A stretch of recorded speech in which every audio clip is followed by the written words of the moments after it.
Hello friends, কেমন আছো তোমরা সবাই? আশা করি সবাই খুব ভালো আছো, সুস্থ আছো, আর আমরাও ভালো আছি। এখন ঘড়িতে বাজছে 11:30, আর এখন থেকে আমি আমার নিউ ব্লগটা স্টার্ট করছি, তাও আবার ছাদ থেকে। তার কারণ আমি এইমাত্র স্নান করে আসলাম, আর এখন এসেছি ছাদে কাপড় জামা শুকোতে দিতে। তো রান্নাবান্নাটা হয়ে গিয়েছে, আর আরও নিচে পড়ছে। তো আজকে দেরি করে ঘুম থেকে উঠেছে সেই কারণে। আর এখন যত শীতকাল হচ্ছে তত দেরি করে করে উঠছে, মানে প্রতিদিন একটু করে করে দেরি হয়ে যাচ্ছে সকাল সকাল ওঠার জায়গায় ঠান্ডার জন্য। আর আমিও জোর করছি না, কারণ ঠান্ডা এই তো বাইরে বেরোলে ওরই ঠান্ডা লাগবে, এমনিতেই ওর ঠান্ডা লেগেই আছে সেই কারণে। আর এখন ছাদে এসেছি জামা কাপড় শুকোতে দিতে। আর আমাদের যে চাষের যে ফসল তোলা হয়েছে ধান, তো সেইটা হচ্ছে মেশিনে কাটা হয়েছে, আর সেটা এখন ছাদে শুকনো করা হচ্ছে। কারণ কাঁচা ধান কাটা হয়েছে, আর সেটা শুকনো করে বিক্রি করা হবে। তো সেই কারণে ছাদেতে মেলা আছে, শুকনো হচ্ছে। আর মা বললো যে তুমি যখন ছাদে যাচ্ছ কাপড় জামা মিলতে, তো ধানগুলো একটু পায়ে করে মিলে দিয়ে এসো। তো সেই কারণে আমি এখন ধানটা মিলে দেবো, আর তারপরে নিচে যাব। তো আগে আমি জামা কাপড়গুলো শুকনো করতে দিয়ে দিচ্ছি, আর তারপরে ধানটা মেলে আর আমি নিচে চলে যাব।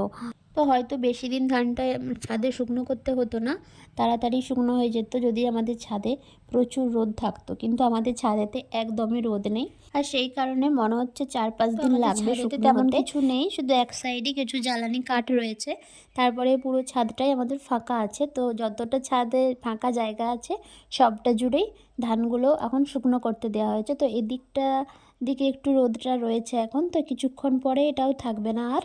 তো এখনই দেখো এই পাশটা দিকে ছাওয়া পড়ে গেছে, মানে গাছের ছাওয়া, সামনে বাড়ির যে গাছগুলো আছে তো সেই গাছের ছাওয়া পড়ে গেছে, শুধু ওইটুকুতেই একটু রোদ রয়েছে। তো ওইটা যতক্ষণ থাকবে ততক্ষণ মেলা থাকবে, হাওয়া বাতাসটাও পাবে একটু। আর তারপরে এগুলো মানে এক কাছে এনে আর চাপা দিয়ে রাখা হবে। আর এত ধান আমি মানে কিভাবে মিলবো বুঝতে পারছি না, ওই জন্য দেখো এক সাইডটাতেই মানে গোল গোল করে ঘুরিয়ে যাচ্ছি। তো পরে আমি নিজেই ভিডিওটা দেখে মানে নিজেই হাসছি যে আমি এটা কী করছিলাম, শুধু ঘুরেই যাচ্ছি মানে এক জায়গাটাই গোল গোল করে ওইভাবে মিলছিলাম। মানে এতটা জুড়ে পুরোটা একসঙ্গে কীভাবে মিলবো, ওই জন্য মানে এক সাইড করে আমি ধানগুলো মানে মিলে দিচ্ছিলাম। তো এইভাবে মিললে কি হয় না, মানে ভেতরের যে ধানগুলো রোদ পাচ্ছে না সেই ধানগুলো ওপরে চলে আসে, আবার যেগুলো রোদ পেয়ে গেছে সেগুলো নিচে চলে যায়। মানে এইভাবে মানে সব ধানগুলোই রোদ পায় আর কি, সেই কারণে। তো তোমাদেরকে তো বললাম যে আরও পড়ছে, তো অনেকক্ষণ হয়ে গেল আমি ছাদে এসেছি। তো দেখো আমাকে খুঁজতে খুঁজতে ঠিক ডেকে ডেকে চলে এসেছে ছাদে, দিয়ে বলে মা আমিও তোমার সঙ্গে ধান মিলবো। তো দেখো আমিও যেভাবে ঘুরছি ও আমার পেছনে পেছনে ঠিক ওইভাবেই ঘুরে ঘুরে ধান মিলছে। আর এদিকে আমাদের বাড়ির সামনের মাঠগুলোতে দেখো সব ধান কাটা হয়ে গেছে, আর কেটে এইভাবে রেখেছে। তো দেখতে খুব ভালো লাগছে, ওই জন্য তোমাদের সাথেও শেয়ার করলাম। আর ওই দেখো দূরে ধান কাটা মেশিন, ওখানেও ধান কাটা হচ্ছে। আর এখন যেহেতু পুরো মাঠ ফাঁকা, ওই জন্য দেখো ছাগল গরু মানে কি বলবো গোটা মাঠ জুড়ে ওই সব। আর এখন তো হাতে ধান কাটা এই ব্যাপারটা তো নেই আর।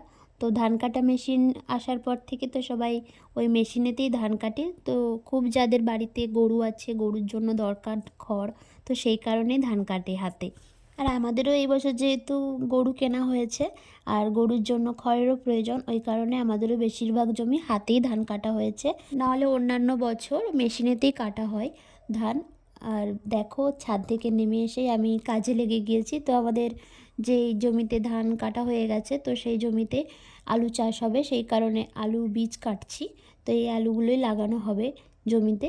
তো সেই জন্য আমার যেহেতু এখন আর কোনো কাজ নেই, তো ওখান থেকে নেমে এসে আলুকে স্নান টান করিয়ে দিলাম, আর তারপরে আমি আলু কাটতে বসে গিয়েছি। কারণ আরও তো ঘুম থেকে দেরি করে উঠেছে, আর তারপরে খেয়েছিল খিচুড়ি, ও সকালের দিকটা বেশিরভাগ খিচুড়ি খায়, আর সেই কারণে একটু বেলা করেই ভাতটা খাওয়াবো। ওই জন্য আমি একটু কাজে বসে গেলাম, কারণ বসে থাকলে তো সময় নষ্ট হবে। আর যেহেতু কাজটা আমাদেরকেই করতে হবে মানে আমাকে আর মাকে, সেহেতু আমি বসে থেকে বেকার সময় নষ্ট কেন করব। যত কাজটা সারতে পারি ততই তো আমাদেরই ভালো। কিছুটা আলু কাটার পরে কিন্তু আমি আরুকে খাইয়ে দিয়েছিলাম, আর এখন আমি আর মা খাবো, সেই জন্য দেখো মানে ভাত বাড়তে চলে এসেছি। আর আজকে আমাদের রান্না হয়েছে ডিমের ঝোল আর কুমড়োর তরকারি। তো এইগুলোই আজকে আমাদের দুপুরের মেনু। তো দেখো ভাত নিয়ে চলে এসেছি, ওইদিকে মায়ের ভাত আর এদিকে আমার ভাত, আর মা এখনও আলু কাটছিল। আর তারপরে চলে এসেছি বিকেলে। তো এখনও দেখো সবাই আলু কাটছে। তো মা এদিকে এখনও আলু কাটছে, আর এইদিকে তো দিদি এসেছে, তোমরা দেখতেই পাচ্ছ। তো দিদি প্রত্যেকবারে আসে আলু কাটতে আমাদের বাড়িতে, তো এবারেও এসেছে। তো আজকে দিদি এসেছে দুপুরবেলায়, মানে আমরা খাওয়া দাওয়া করার পরে। তো দিদি ওদিকে আলু কাটছে, আর এগুলো দেখো কাটা হয়ে গেছে। তো এগুলো মাঠে নিয়ে যাবে, আর আরও রয়েছে। তো প্রায় 9 বস্তা আলু কাটতে হয়েছে, বীজ আলু। আর এদিকে আরও দেখো পেয়ারা খাচ্ছে। তো পেয়ারাটা কীভাবে খাচ্ছে দেখো, মানে ভেতরের যে বীজগুলো ওগুলো খেয়ে নিচ্ছে, কিন্তু ওপরটা খাচ্ছে না। তো এখন যেহেতু বাড়িতেই এত এত কাজ, তো ওই জন্য আর মানে বিকেলে বাইরে বেরানো কি আরুকে নিয়ে যাওয়া, তো এসব আর কিছুই হচ্ছে না। বাড়ির মধ্যেই কাজের মধ্যেই কাটছে। তো সেই কারণে যা করছে, বাচ্চা মানুষ যা করছে করুক। তো ওরও তো মন যায় বাইরে যেতে, কিন্তু যেহেতু আমাদের এখন টাইম নেই, তাই কেউ নিয়েও যেতে পারছি না। আর ও বাড়ির মধ্যে থেকেই দুষ্টুমি করছে, তো কখনো খেলছে, মানে যা ইচ্ছে ওর তাই করছে। আর আমার এদিকে দেখো অনলাইন থেকে এসেছে একটা পার্সেল। তো তোমাদের দাদাভাই পাঠিয়েছে। এটা আমি জানি কি আছে, তো তোমাদেরকে মানে দেখিয়ে একবারে শেষে বলবো।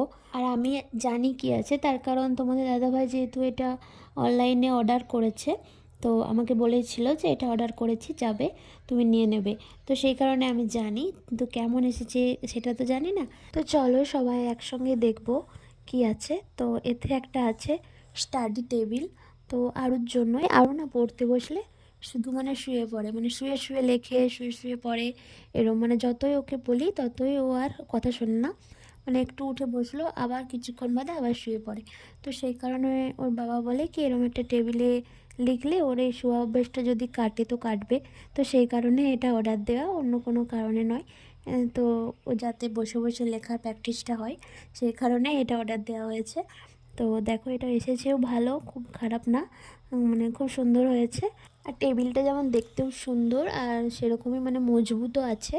আর যে স্ট্যান্ডগুলো মেটালের, তো ওগুলোও খুব মজবুত। তো আরও এটা দেখলে খুব অবাক হবে, আর তার সাথে খুব আনন্দিতও হবে, কারণ ওকে অনেক দিন থেকেই বলছিলাম একটা কিনে দেবো। ফাইনালি আজকে এটা কেনা হলো, তো ও খুব খুশিই হবে এটা দেখে।